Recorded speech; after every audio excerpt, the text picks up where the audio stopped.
ஆணையப்பன் பிஇசிவில் environmental படித்து முடித்து நெடுஞ்சாலைத்துறையில் பணியாற்றி 3 வருடங்களுக்கு முன்னால் ஓய்வு பெற்று தற்பொழுது என்னால் முடிந்த அளவு ஆன்மீக பணியை மேற்கொண்டு வருகிறேன். என்னுடைய யூடியூப் சேனல் ஆணையப்பன் திருமந்திரம் என்பது. அதில் சுமார் 1500 வீடியோக்கள் இருக்கின்றன. பக்தி மார்க்கெட்டில் ஆர்வம் உள்ளவர்கள் அதை பார்க்கலாம் என்ற என்னுடைய முன்னுரையை சொல்லி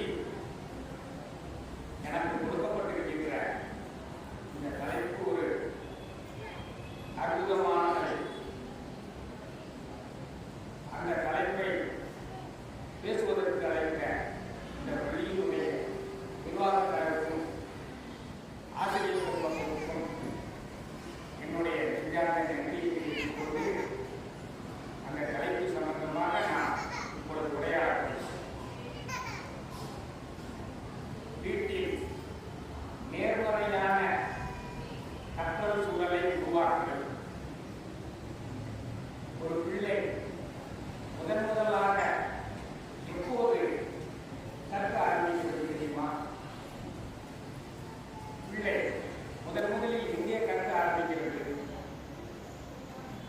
இல்லையா? அல்லது அதற்கு முன்பா என்று சிந்தித்தோமானால்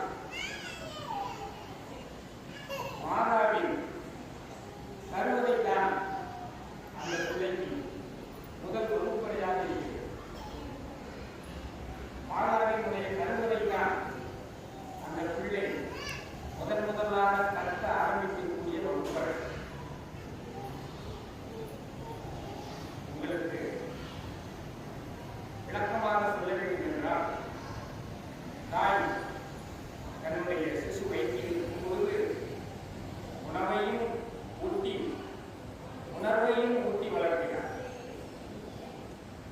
அந்த சமயத்தில் தாயினுடைய சிந்தனையே சேயின் சிந்தனையாக இருக்கிறது.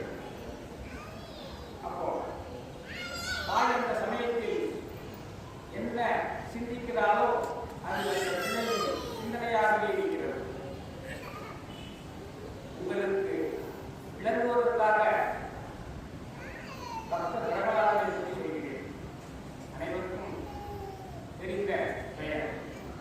அவன் கருவிலேயே இருந்த பொழுது நாரத முனிவரால் ஓம் நமோ நாராயணாய என்ற மந்திரத்தினுடைய பெருமைகளை கேட்டான். பின்னால் அவன் வந்த பிறகு இந்த பிறகு ஓம் இணையாய நம்ம என்று சொல்வதற்கு அவனுடைய கணவன் வற்புறுத்திய பொழுதும் அவன் நாராயணன் நம்ம என்று சொல்லி தந்தையுடன் வாக்குவாதம் செய்து தந்தையார் அந்த தூணை உடைக்கப்பட்டு நரசிம்மத்தை வெளியே கொண்டு வந்தார். அப்போ அவன் கருவி இருக்கும் பொழுதே அந்த மந்திரத்தை கேட்டான். முதல் உட்புறைக்கு தாயினுடைய கருவறை. அதே போலதான் அபிமன்யு சுபத்திரையின் வயிற்றில் இருக்கும் பொழுதே சக்கர வீரத்தை உடைத்துக் கொண்டு செல்வது என்பதை கேட்டவர். தாய் கேட்டு தாய் மூலமாக அதை செய்ய கேட்டது. வெளியே வருவதற்குரிய அந்த நுணுக்கங்களை அர்ஜுனன் சொல்வதற்கு முன்பாக அவள் தாய் தூக்கிவிட்டார். அதனால் அவள் வெளியே வர இல்லாமல் போய்விட்டது. இதிலிருந்து நமக்கு என்ன தெரிகிறது? குழந்தையின் முதல் வகுப்பறை எது? தாயினுடைய கருவறை. குழந்தையும் தெய்வமும் குணத்தால் ஒரு. அப்போ குழந்தை தங்கி கொள்ளக்கூடிய முதல் வகுப்பறையை நாம் எவ்வளவு தூய்மையாக வைத்திருக்க வேண்டும் என்பதை தாய்மார்கள் அறிய வேண்டும் என்பதற்காக இந்த விஷயங்களை செய்கிறேன். குழந்தை எப்படி ஞானியாகவும் அறிவுள்ளவனாகவும் விஞ்ஞானியாகவும் மருத்துவனாகவும் வருகிறது என்பது யாருக்கு எழுதியிருக்கிறது? முதலில் தாயின்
தாய் எப்படி இருக்க வேண்டும்?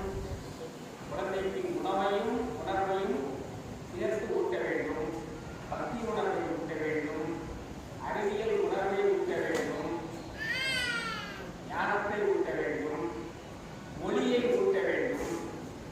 நீங்க முதல் வகுப்பறை வீட்டில் நேர்மறையான கற்றல் சூழலை உருவாக்குவதற்கு முதல் இந்த விஷயம் கருவறையிலிருந்தே தோன்ற வேண்டும் என்று எனக்கு தோன்றினால எப்பவுமே நம்ம ஆரம்பிக்க முடிகிறது. அப்ப எத்தனையோ பிள்ளைகள் பிறக்கும் பொழுதே அருளாளராக வளர்கிறார்கள் என்றால் அந்த தாயின் வயிற்றில் இருக்கக்கூடிய அந்த சூழல் தான் காரணம். 3 வயது இருக்கும் பொழுதே தோல்வியை செய்ய என்று தெரியாத பெருமாள் பாடினார். அதே மாதிரி ஒரு சூழலை நாமும் நம் குழந்தைகளுக்கு உருவாக்கி கொடுக்க வேண்டும். அதன் பின்னர் அவள் இந்த குழந்தையை மண்ணுலகிற்கு கொண்டு வருகிறார். மண்ணுலகிற்கு கொண்டு வந்த பின்பு அந்த குழந்தையை சான்றோனாக்கும் பொறுப்பு யாருக்கு இருக்கிறது? தாய்க்கும் தந்தைக்கும் இருக்கிறது. தாயுடன் தாய் அடையாளம் காட்டிய தந்தையும் சேர்ந்து கொள்கிறார். ஈர்ப்பு புறந்தறுதல் எந்தலை கடனே, சான்றோன் ஆக்குதல் தந்தை கடனே, வேல்வடித்து கொடுத்தல் கொள்ளற்கு கடனே, ஒளிர்வாள் அருசமம் முழுக்கி கழித்து எழுதி பெயர்த்தல் காலைக்கு கடனே என்று புறநானூற்று பாடலில் பொன்முடிய தாய் தந்தையினுடைய கடமை என்ன, ஒரு நாட்டு வேந்தனின் கடமை என்ன, அந்த மகனின் கடமை என்ன என்பதை தெளிவாக சொல்கிறார். ஈர்ப்பு புறந்தறுதல் எந்தலை கடனே. இந்த மாதிரி ஆரோக்கியமான ஒரு கருவறையில் பிள்ளையை வேணி வளர்த்து உணவை ஊட்டி நற்சிந்தனையை ஊட்டி இந்த மண்ணுலகிற்கு கொண்டு வந்து கொடுப்பது தாயினுடைய கடமை. நான் ஈர்ப்பு புறந்தறுதல் எந்தலை கடனே, சான்றோன் ஆக்குதல் தந்தைக்கு கடனே. அந்த தந்தை தான் ஒரு மகவை இந்த மையத்தில் வாழ்வார்ந்து வாழுகின்ற வரையில் அவனுக்குரிய வாய்ப்புகளை எல்லாம் வழங்கி உயர்த்த வேண்டும். அதான் சான்றோன் ஆக்குதல் தந்தைக்கு கடனே, வேல்வடித்து கொடுத்தல் கொள்ளற்கு கடனே. அந்த காலத்தில் எல்லாம் பிள்ளைகள் ஒரு பிள்ளையை வந்து தேசத்துக்கு அர்ப்பணிப்பாங்க. அவன் போர் பயிற்சிகள் எல்லாம் மேற்கொண்டு நாட்டை காப்பதற்காக செல்ல வேண்டும். ஒரு பிள்ளையை விவசாயத்துக்கு அர்ப்பணிப்பாங்க. அதைத்தான் இந்த புறநானூற்று பாடலாம் அவர் சொல்றாங்க. வேல்வடித்து கொடுத்தல் கொள்ளற்கு கடனே. அவங்க வேலை செஞ்சு கொடுப்பாங்க அந்த கொல்லப்பட்டறையில. அதை உபயோகித்து அவன் நாட்டை எப்படி காக்க வேண்டும்? எதிரிகளுடைய யானையை வயசு எரியுமாறு அதை வீசி அதை காப்பது அந்த மகனினுடைய கடமை. ஆக இல்ல தந்தையினுடைய கடமை அவனை சான்றோன் ஆக்குதல். அந்த பிள்ளைகளினுடைய மோடா என்ன என்று தந்தை தெரியணும். தமிழகத்தில் இளம் வயதிலேயே சாதனை புரிஞ்ச நிறைய பேர் இருக்காங்க. செஸ் வீரர் பெரியானந்தா அவரிடம் உள்ள செஸ் ஆற்றலை கண்டுபிடித்து அவரை ஊக்குவித்து அவரை வளர்ப்பித்து உலக புகழ் பெற்ற கால்சனை அவர் வென்றுமாறு செய்தது அவருடைய தாயும் தந்தையினுடைய உழைப்பு தான். அந்த தாயும் தந்தையும் அவரிடம் உள்ள அந்த ஆற்றலை கண்டுபிடித்து அதிலேயே அவரை செலுத்தினார்கள். 2005 பிறந்த பிரக்யானந்தா என்ற செல்வன் 90 பிறந்த அந்த கால்சனை வென்று சாதனை புரிந்திருக்கிறார் என்றால் தந்தையினுடைய ஊக்கம் எந்த அளவு இருக்கிறது? தந்தை மகற்காட்டும் நன்றி அவையத்து ஒந்தியிருப்ப செயல் என்பதற்கு உதாரணமாக அந்த செல்வன் இருக்கிறார். மிடியன் என்றொரு தமிழகத்தைச் சேர்ந்த இசை ஞானி இளம் வயதிலேயே சிம்பொனி அமைத்து சாதனை புரிந்திருக்கிறார். சான்றோன் ஆக்குதல் தந்தைக்கு கடமை. திரிஷா என்ற திருநெல்வேலியைச் சேர்ந்த மாணவி ஒரே நேரத்தில் பல உலக சாதனைகளை நிகழ்த்தியிருக்கிறார்கள்.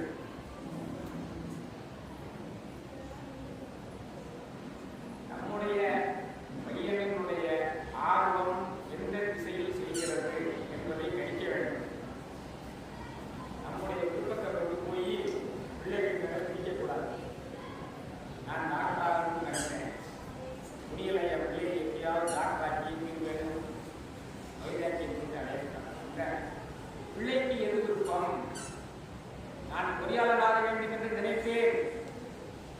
எனக்கு நடக்கல. என் பிள்ளை எப்படியாவது பொறியாளர் ஆக்கியே தீர்வேன் சொல்லிட்டு அதை போய் அதனுடைய ஃபீல்ட் ஆஃப் இன்ட்ரெஸ்ட் ஒன்று இருக்கும்போது நம்ம அவர்களுடைய ஃபீல்ட் ஆஃப் இன்ட்ரெஸ்ட் அதை பிடிக்கக்கூடாது. பிள்ளையை தானாக வளர விட்டு பார்த்து அனுபவியுங்கள்.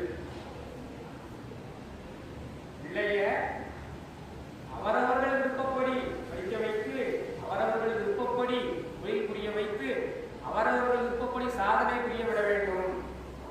அப்படி இருந்தால்தான் சாதனையாளர்கள் வருவார்கள். பயிர் இறுதி வகுப்பு வரைக்கும் தான் படிக்கிறார். அவருடைய அவர் யாரை மணந்தார்? டாக்டரை மணந்தார். அதனால நாம் என்னவாக ஆக வேண்டும் என்பதை நாம் தான் முடிவு செய்ய வேண்டும். பிள்ளைகள் என்ன ஆக வேண்டும் என்பதை பிள்ளைகள் தான் முடிவு செய்ய வேண்டும். என்னுடைய நண்பரினுடைய மகன் ஒருவர், அவன் படிக்கும் காலத்திலேயே நான் கிரிக்கெட் விளையாட வேண்டும் அப்படி கேட்டுக்கிறேன். அப்பா அவனை படிப்புதான் முடிவு சொல்லி படித்து கொண்டே இருந்தார். ஆனால் அவன் டெய்லியை அவற்றை கிரிக்கெட் விளையாட சொல்லி அவனுடைய தொந்தரவு தாங்க முடியாத ஒரு பயிற்சி வகுப்பில் சேர்த்துவிட்டு அவன் இன்று தலை சிறந்த ஒரு கிரிக்கெட் வீரராக மாறி இப்பொழுது நடைபெற்றுக் கொண்டிருக்கின்ற தமிழ்நாடு பிரீமியர் லீக் IPL விளையாட்டு கொண்டிருக்கிறான். அப்போ அவனுடைய ஃபீல்ட் ஆஃப் இன்ட்ரெஸ்ட், அவனுடைய பெயர் சக்தி கருமசாமி, விருதுநகர் மாவட்டத்தில் சேர்ந்தான். அப்போ அந்த தந்தை என்ன நினைத்தார்? அவர் ஒரு பொறியாளர் இருந்தாலும் தன்னுடைய பையனுடைய ஃபீல்ட் ஆஃப் இன்ட்ரெஸ்ட் கிரிக்கெட்டை நோக்கி போகுது, அதில் ஊக்குவிப்போம் அப்படின்னு ஊக்குவித்தார். நன்றாக வரையக்கூடிய மாணவர்கள் இருப்பார்கள். அவர்களை பொறியியலாக்க வேண்டும். நன்றாக நாட்டியம் ஆடத் தெரிந்தவர்கள் இருப்பார்கள். அவர்களை நடனக் கலைஞராக ஆக்க வேண்டும். நன்றாக பாடக்கூடியவர்கள் இருப்பார்கள். அவர்களை இசைக்கல்லூரியில் சேர்க்க வேண்டும். நன்றாக பேசக்கூடியவர்கள் இருப்பார்கள். அவர்களை பேச்சுக்களை ஊக்குவிக்க வேண்டும். நன்றாக படிக்கக்கூடியவர்கள் இருப்பார்கள். அவர்களை படிப்பில் ஊக்கப்படுத்தி அவர்கள் விரும்பக்கூடிய துறையில் கம்ப்யூட்டர் இன்ஜினியராகவோ, மருத்துவராகவோ, பொறியாளராகவோ, ஆடிட்டராகவோ, நீதிபதியாகவோ எதை அவர்கள் விரும்புகிறார்களோ அதை அவர்களாகவே தேர்ந்தெடுக்குமாறு செய்து அதற்கு தேவையான ஊக்கங்களை எல்லாம் வழங்குவதுதான் சான்றோர் ஆக்குதல் தந்தைக்கு கடன். தந்தை வளர்க்காருக்கு நன்றி அவையற்கு முன்னிருப்பை செயல் என்று இதைத்தான் வள்ளுவர் பெறாமல் இருக்கிறார்.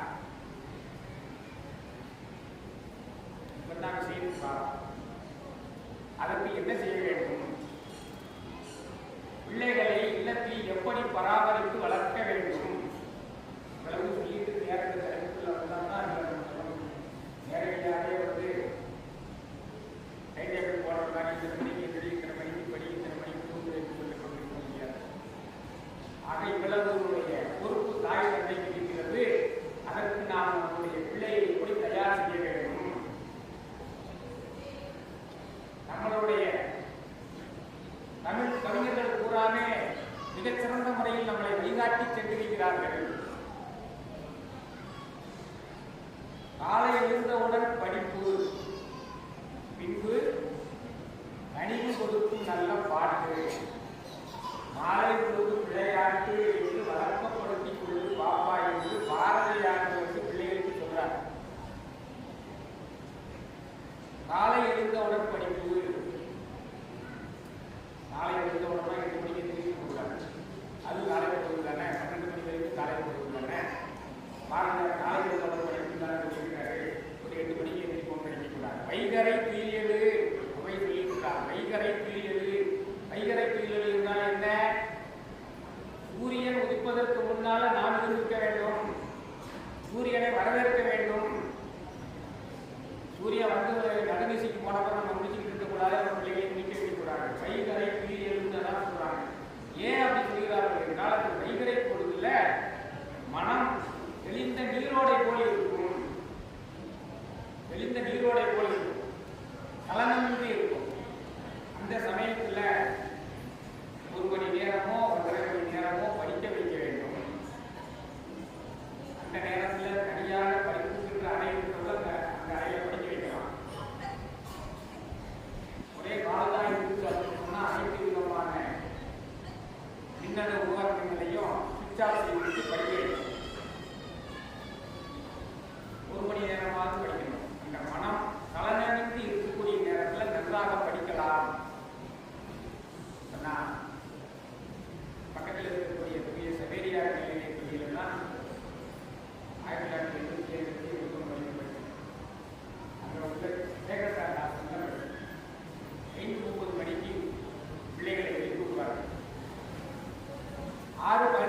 நீராடி கொடுத்து விட வேண்டும். 6:15 6:30 வரைக்கும் ஒரு பாடல் வந்து கொடுப்பார்கள். 6:30 7:30 வரைக்கும் கட்டாயம் படிக்க வேண்டும். நான் பார்த்து கொண்டே வருவாங்க. படிக்கிற நேரத்தில் நான் எழுதி கொண்டிருக்கிறானா? சில பேர் படிக்கிறதுக்கு மாற்றப்பட்டு போய் ஏதாவது எழுதும் இது படிக்கும் நேரம். அப்போ வைகறை பொழுதுல மனம் தெளிவாக இருக்கும் பொழுது பிள்ளைகளை படிப்பதற்கு நாம் வழிகாட்டி படிக்க வைக்க வேண்டும். தனி பொருள் நல்லா பாடுங்க, டிவியில சத்தமா டான்ஸ் பாடத்தில் பாடத்தில் படிக்கிறது அந்த பாடத்துல பாருங்க. பக்தி பாடல்களை சொல்கிறார். அவரவர்கள் மகன்களுக்குரிய அந்த பக்தி பாடல்களை கேட்குமாறு செய்ய வேண்டும். அவரவர்கள் மகன்களுக்குரிய பக்தி பாடல்களை கேட்குமாறு செய்ய வேண்டும். பின்பு மாலையில வந்தவுடன் மாலை பொழுது விளையாட்டு, செல்போன்ல இருக்கக்கூடிய கேம்ஸ் விளையாட்டு நினைத்துக் கொள்ளாதீர்கள். ஓடி ஆடி விளையாட்டு ஏற்க விரும்பிருக்க விளையாட வேண்டும். அப்போ உடலினுடைய இயற்கையெல்லாம் வெளியேறும் பொழுது உடலினுடைய கழிவுகள் எல்லாம் வெளியேறி உடல் சுத்தமாகி அப்பொழுதும் மனம் வந்து தெளிவாக இருக்கும். வெளிந்த நீரோடை போல் இருக்கும். அப்பொழுதும் ஒரு 1.5 மணி நேரம் படிக்க வேண்டும். அப்போ எழுதிட்டு இருக்கக்கூடாது. 6 மணியிலிருந்து 7:30 வரைக்கும் படிக்க வைக்க வேண்டும். படிக்கும் நேரம் காலையிலும் அதே மாதிரி படிக்கும் நேரம், மாலையிலும் படிக்கும் நேரம். எழுத வேண்டியது எல்லாம் உணவுக்கு பிறகு, இரவு உணவுக்கு பிறகு 8:30 மணிக்கு மேலாம் எழுதுவதற்கு செய்ய வேண்டும். இதுதான் வந்து நம்மளுடைய படிப்புக்குரிய சூழலை உண்டாக்குவதற்குரிய வழி. பொதுவாக எல்லோரும் சொல்லக்கூடியது அதிகமா டிவி பார்க்காதீங்க, அதிகமா செல்போன் பார்க்காதீங்க. முடியுமா? பெற்றோர்களால் முடியுமா? நம்மால் முடியுமா? செல்போனை செலுத்திவிட்டு ஒரு நாள் இருக்க முடியுமா? ஒரு வாரம் டிவி அழைத்துவிட்டு இருக்க முடியுமா? அது இந்த காலத்தின் கோலம். அதை எப்படி நல்வழிக்கு பயன்படுத்த வேண்டும் என்பதுதான் பார்க்கணும். எல்லாத்துக்குமே ஆக்கம் என்பது ஈஸி. சொல்லுதல் யாருக்கும் எளிய, அறியவா சொல்லிய வண்ணம் செயல். நிப்பாட்டிட்டு இருக்க முடியுமா? டிவியை நிப்பாட்டிட்டு இருக்க முடியுமா? பிள்ளைகளை பள்ளிக்கூடத்துக்கு அனுப்பின பிறகு அதில் வரக்கூடிய மாமியார் நண்பர்கள் சண்டையை பயங்கரமாக போடக்கூடிய அந்த மதிய நேரத்து சீரியல்களையும் இரவு நேரத்து சீரியல்களையும் பார்க்காமல் இருக்க முடியுமா? பிள்ளைகள் முன்னால் பார்க்காமல் இருக்க வேண்டும். பிள்ளைகள் வருவதற்கு முன்னால் உங்கள் வேலையெல்லாம் முடிச்சுட்டு பிள்ளைகள் வீட்டுக்கு வந்தவுடன் அதை நிறுத்துங்கள். பிள்ளைகள் முன்னால் செல்போன்ல கேம்ஸ் விளையாடாதீங்க. ஏனென்றால் பிள்ளைகளுக்கு தாய் தந்தை தான் கதாநாயகன், கதாநாயகி. நான் என் அப்பாவை போல் இருப்பேன், என் அம்மாவை போல் இருப்பேன் என்றுதான் ஒவ்வொரு பிள்ளையுமே வரும். அதனால அவர்களிடம் நாம் எதை எதிர்பார்க்கிறோமோ அதை நாம் அவர்களுக்கு செய்ய வேண்டும். பிள்ளைகள் முன்னால பார்ப்பதை முடிந்த அளவு குறைப்பதற்கு முயற்சி செய்யுங்கள். என்னுடைய ஒரு வேண்டுகோள். இப்ப தந்தையினுடைய கடமையோடு முடிவதா? தாய் வந்து 10 திங்கள் சுமந்து நம்ம கையில கொடுத்து விட்டால் தந்தை அவருடைய ஆர்வங்களை எல்லாம் கண்டுபிடித்து அவரை ஊக்கப்படுத்துவதற்கு தயாராக இருந்தார். அதன் பின்னர் தந்தையினுடைய முக்கியமான கடமை என்ன? அதை நல்ல ஒரு குருவிடம் சென்று தன்னுடைய பையனை சேர்ப்பிக்க வேண்டும். நல்ல குரு என்பது இங்கு யாரு? மாதிரி ஒரு அற்புதமான பள்ளி, சவேரியார் நிலையப்பள்ளி மாதிரி ஒரு அற்புதமான பள்ளி. அந்த காலத்தில் குருவிடம் கொண்டு சேர்ப்பார்கள். நல்ல குருவிடம் கொண்டு சேர்க்க வேண்டும். இந்த காலத்தில் நல்ல பள்ளியில் சென்று சேர்க்க வேண்டும். நீங்களாம் நல்ல பள்ளியில் கொண்டு உங்களுடைய பிள்ளைகளை சேர்த்துவிட்டு பெருமிதத்துடன் நீங்கள் அமர்ந்திருப்பதை பார்க்கும் பொழுது மிகவும் மகிழ்ச்சியாக இருக்கிறது. அந்த பொறுப்பு வரை தந்தைக்கு இருக்கிறது. தந்தை வந்து என்ன செஞ்சிட்டாரு? மாதா பிள்ளையை கரம் பிடித்துக் கொண்டு வந்து யார்கிட்ட கொடுத்தாலும் தந்தையிடம் கொடுத்தார்.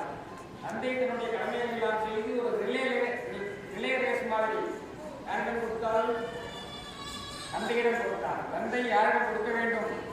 குருவிடம் கொடுக்க வேண்டும். இந்த மாதிரி பள்ளிகளிடம் பிள்ளைகளை சேர்ப்பிக்க வேண்டும். குருவினுடைய கடமை என்ன?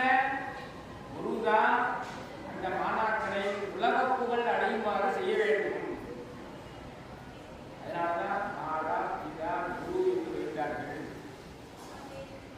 தெளிவு குருவின் திருமேனி காணல், தெளிவு குருவின் திருநாமம் சிறப்பல், தெளிவு குருவின் திருவார்த்தை கேட்டல், தெளிவு குரு சிந்தித்தல் தானே. நம்ம ஆசிரியர்கள் இருக்கிறார்களே, உங்களுடைய பிள்ளைகளுடைய ஆசிரியர்கள், அவர்களை பார்ப்பதே ஞானத்தை தரும். தெளிவு குருவின் திருமேனி காணல், தெளிவு குருவின் திருநாமம் செப்பல், குருவினுடைய பெயர்களை சொல்வதே நமக்கு ஞானத்தை வழங்கும். தெளிவு குருவின் திருவார்த்தை கேட்டல், குருவினுடைய உபதேசத்தை அப்படியே பின்பற்ற வேண்டும். தெளிவு குரு சிந்தித்தல்தானே. குருமார்களை சிந்தித்துக் கொண்டிருந்தாலே ஞானம் விளையும். ஏகலைவன் துரோணரை பார்க்காமலேயே அவருடைய சிலையை வைத்துக் கொண்டு வில்வித்தையில் நிபுணராக மாறினான். குருவுக்கு அவ்வளவு வலிமை கொண்டு இருக்கிறது. குருவுல சேர்த்தாச்சு. குருவினுடைய கடமை என்ன? அவனை உலக புகழ் அடையுமாறு செய்ய வேண்டும். நம்முடைய பள்ளியினுடைய எத்தனையோ பேரு புகழ்பெற்ற மருத்துவர்களாக இருக்கிறார்கள், புகழ்பெற்ற பொறியாளர்களாக இருக்கிறார்கள், புகழ்பெற்ற நீதிபதிகளாக இருக்கிறார்கள், புகழ்பெற்ற கலைஞர்களாக இருக்கிறார்கள், புகழ்பெற்ற ஆடிட்டராக இருக்கிறார்கள். அந்த மாதிரி செய்ய வேண்டிய கடமை குரு என்று சொல்லக்கூடிய அந்த ஸ்தானத்திற்கு இருக்கிறது, இந்த பள்ளிகளுக்கு இருக்கிறது.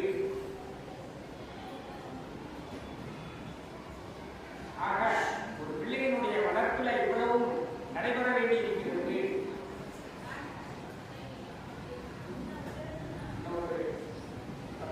அப்போ அங்க பிள்ளைகளினுடைய கடமை இந்த மாதிரி தாய் தந்தை ஆசான் மூலமாக தொடர்ந்து கொண்டு வருகிறது. அந்த உலக புகழ் அடையுமாறு அவர்களை செய்ய வேண்டும் என்பதற்கு ஒரு சின்ன சம்பவத்தை மட்டும் மேடம் சுருக்கமாக சொல்லி இந்த உரையை நிறைவு செய்யலாம். ராம சகோதரர்கள் அந்த பயிற்சி எல்லாம் முடிந்து குருகுல வாசனம் முடிந்து வந்து அப்பந்தான் இருக்காங்க. பயிற்சி மயிலலாம் என்று இருக்கும் பொழுது சந்தோஷம் இடிக்க விடாமல் விஸ்வாமித்திரர்களுக்கு என்னுடைய ஞானத்தை பாதுகாப்பதற்கு ராமரை அனுப்புங்க என்று சொன்னார்கள். ராமரை அனுப்ப முடியாது, நாம் பல பொருளை நடத்தி வெற்றி கேட்டால் நான் வருகிறேன். இல்லை, ராமன் தான் வரணும் சொல்றாரு. அப்போ அந்த குருவினுடைய இடத்துல ஒரு சிந்தனை ஒழிக்கிறது. ராமனை புகழை உலகத்தை செய்ய வேண்டும் என்ற நோக்கத்தில் கூப்பிடுறாரு. நம்ம அப்படின்னு சொல்லும்போது வசிஷ்டர் குருவார்த்தையை கட்ட மாட்டாங்க. முதலாவது போகும்பொழுது ஒரு பெரிய பாறையை கடந்து போகும்பொழுது ராமனுடைய கால் தூசி பட்டு அந்த கல் வந்து ஒரு பெண்ணாக மாறிவிடுகிறது, அகலிங்கையாக மாறிவிடுகிறது. உடனே விஸ்வாமித்திரர் சொல்றார், கைவண்ணம் அங்குகண்டே, நாலு வண்ணம் இங்குகண்டே சொல்றார். ராமனுடைய பெருமையை உலகறிய செய்வதற்குரிய அந்த வல்லமை விஸ்வாமித்திரருக்கு இருக்கிறது. அதோட திருவள்ளுவர் திருவிழாவுக்கு போறாங்க. திருவிழாவில் யாருமே சிவதனுசு தொட முடியல. ராமர் போய் அந்த சிவதனுசை எடுத்து அதில் நாணி ஏற்றுறத கண்ணிமைக்கு நேரத்துக்குள்ள செஞ்சு முடிச்சிடுறாரு. அந்த சபையில போய் இருந்த ஒரு புறாமே வந்து எடுத்தது கண்டனர், இட்டது கேட்டார். எடுத்ததான் பார்த்தாங்க. நாணி எடுத்து உடஞ்சதை யாருமே பார்க்க முடியல. அவ்வளவு வேகமாக அந்த சிவதனுசை குறித்து ராமனுடைய பெருமையை உலகத்துக்கு அறியுமாறு செய்து சீதா கல்யாணம் நிறைவு பெற்றது. சீதா கல்யாணம் நிறைவு பெற்றது. அப்போ ஒரு மன அண்ணாக்கினுடைய பெருமையை உலகறிய செய்வது நம்முடைய குருமார்களுக்கு கையில் இருக்கிறது. அதற்கு இறைவனாக பார்த்து நமக்கு அருளிய வெறுப்படையதான் திருக்குறள். +2 படிப்பதற்கு முன்பாகவே அறத்துப்பாலையும் பொருட்பாலையும் பிள்ளைகளும் பெற்றோர்களும் அறிந்திருக்க வேண்டும்.